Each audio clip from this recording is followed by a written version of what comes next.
Hi, in this video I am going to talk about the Kubernetes restart policy. So there are three possible values: always, on failure, never. So in this video I'm mainly going to talk about the on failure and never. So as you know that Kubernetes job will try to create a pod or restart the pod until the completion of that particular program.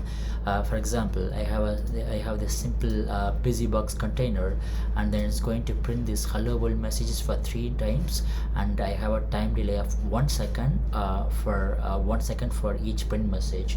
And after I am done with this printing, then I'm exiting with 1. That means it's a failure. So upon seeing this failure status, Kubernetes will just try to look at the backup limit values and the restart policy. The backup limit value is 3. That means it's going to run this same job one more time, and then it's not going to restart the same pod. Instead, it's going to get a new pod to run the same job. So and next time also is going to fail. So and then it will just look at the backup limit value, and then so it will just try to run it one more time. So until so it's going to retry the same job 3 more times. So in total, the Kubernetes will try to run this job for a maximum of 4 times, including the initial execution. So the main thing is, for each executions there will be a time delay. So that is called exponential backup time delay. So the first retry will happen after 10 seconds. So the second retry will happen after 20 seconds. The third retry will happen after 40 seconds. Let me apply this job in my local cluster, and I can show all this with an example. So let me go to my terminal, and I have this the same thing. Let me apply this.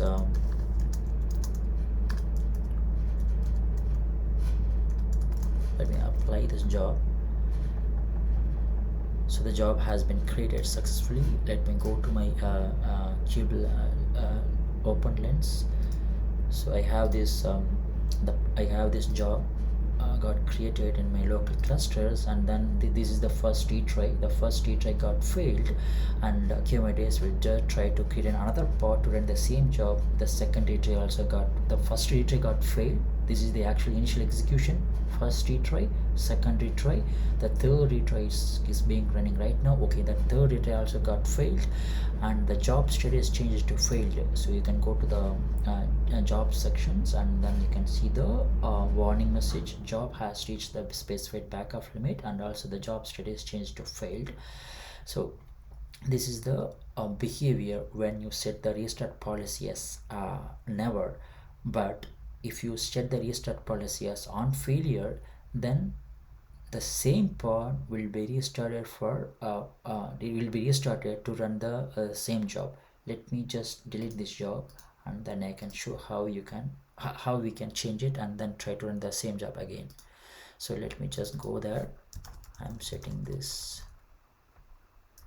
job status. Just want to confirm the value.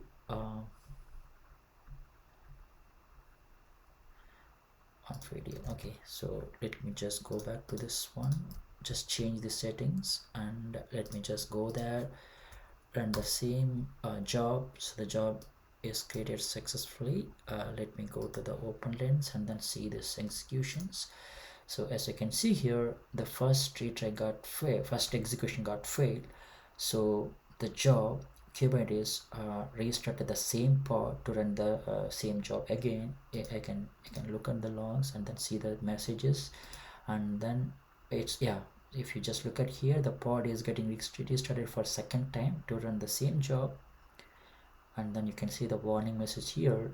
So because we have this exponential backup delay, so the third executions will happen after sometimes. So as you can see here, so this is second restart, and you can go there and then just look at this message. So you have to wait for so as you can see here, the pod is restarted for 3 times, and then the job status changed to failed. And the one strange thing is, you don't have that pod anymore.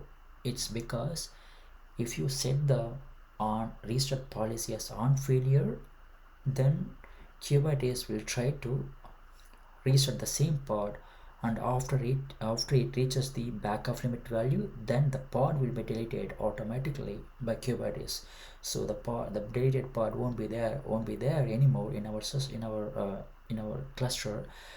So this is the default behavior Kubernetes. But for some reason, if you want to keep the pod not to be deleted after a